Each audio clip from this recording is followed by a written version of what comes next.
We catch up with Assistant Town Manager on this episode of Barnstable Today. It is Monday, May 23rd, 2016. I'm Sarah Mannel.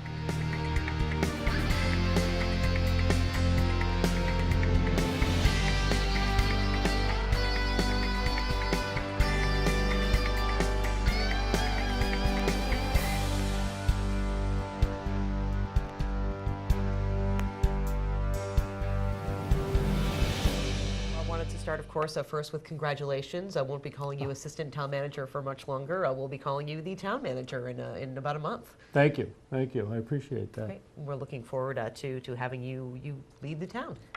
Thank you. So I wanted to talk about a couple of things today. Mark, first, of course, I know you've been working very closely on this issue with the Town Council Homelessness Subcommittee. Really, and even before that committee was formed, the issue of homelessness certainly has been important.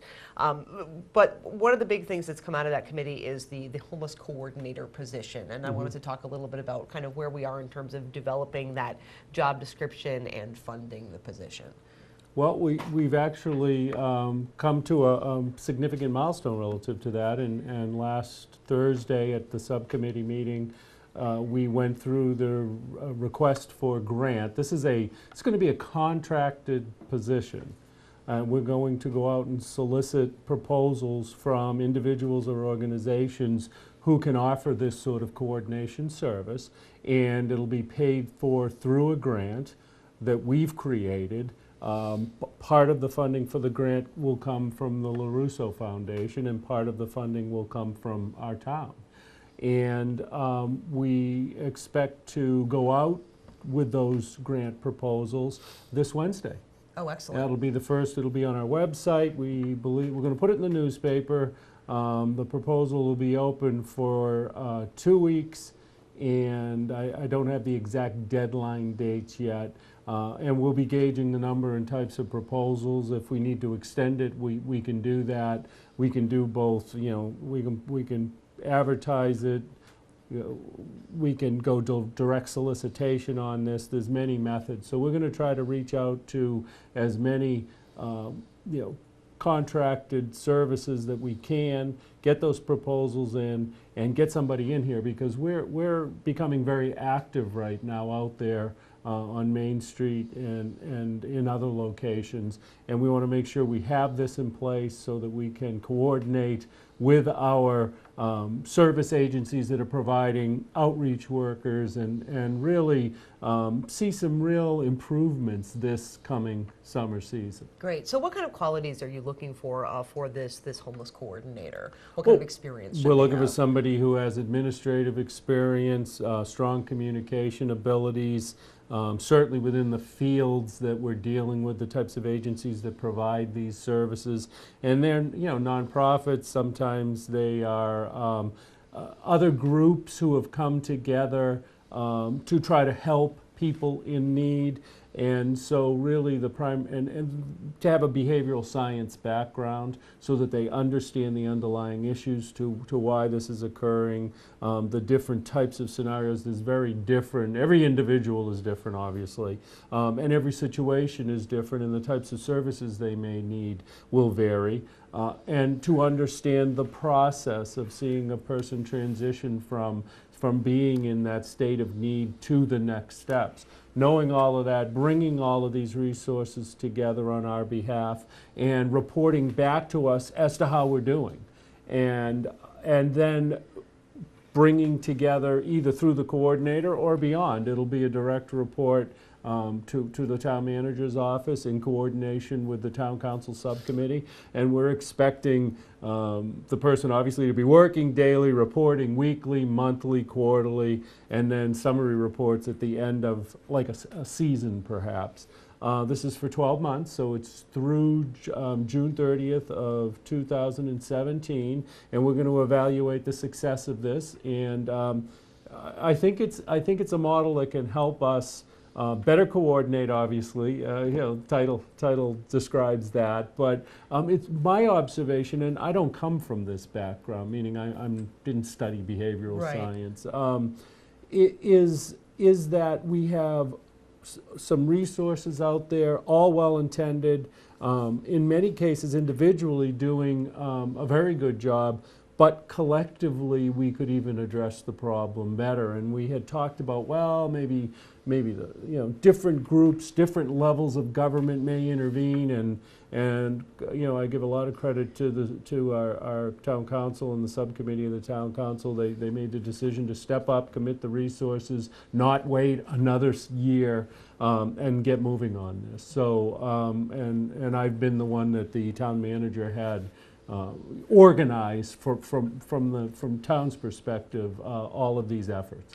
Absolutely, and I think we see this coordinator as someone who will really be able to kind of take a look at all the services that are being provided and perhaps see where there might be some duplication and maybe even where the gaps are, to be able to say and maybe get everyone all working together to say, okay, we can all help fill in these gaps or maybe reduce services on this end because they're being duplicated.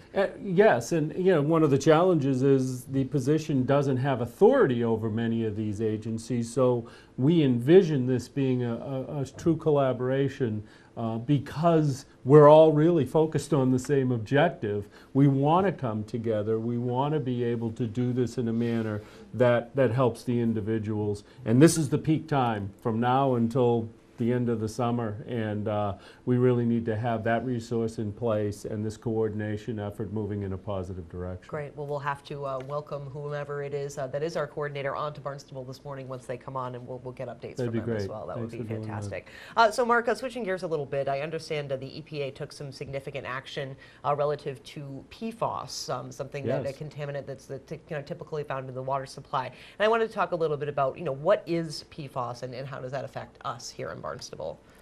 Well, it's a chemical that on a perhaps we are familiar with it being in things like fire foam, but really it's in a lot of fire retardants, everything right down to your rugs and your furniture and your kids' pajamas, etc. So when you wash it or somehow it can enter into the environment, it becomes a concern in the environment. And what happened last week with the EPA is they actually came out with a public health concern. We've been well aware of this in the environment, but now they're looking at it on a little bit more significant level. And they're looking at systems water systems primarily, where this has been identified in the system. And if you followed what's been going on with the town water supply in Hyannis and the fire academy, we have this contaminant in our wells. Fortunately, we've been out in front of this issue by putting in place carbon filters to be able to deal with that in that particular instance. And we're trying to work with the county on resolving the costs and the technical and regulatory aspects of this. But we have this issue here in our system, so it's significant. It's one that is developing at the state level. Fortunately, we're well aware of the issue and have been very proactive in monitoring it and being able to respond when issues like this arise. But we expect that this week at DEP and then moving forward from here, this type of issue, and quite honestly others related, we keep hearing these terms, emerging contaminants. Yes. We've been watching this, but there haven't been any standards. There still aren't drinking water standards for this. There are just concerns being expressed locally, at the state, and federally for these various contaminants that are out there, these emerging contaminants. And the challenge is, these are used by all of us regularly in many cases. Right. And then there are far more larger uses of this, such as like I've described earlier, the fire foam, but there's all different sources for all different contaminants. It's something here in Barnstable, where we live on top of the aquifer from which we draw our water, that we need to be on top of. We have been, but as it changes, we need to keep a close eye on it, know how it impacts what we do every day. Our water is a huge, important resource for this community, and we need to keep a close eye on how this progresses. We'll be sure to tune in to our hour-long news program, Barnstable This Morning, that airs weekdays at 8 a.m. On tomorrow's show, we'll talk to DPW Director Dan Santos as well as Police Chief Paul McDonald. For Barnstable Today, I'm Sarah Mannel.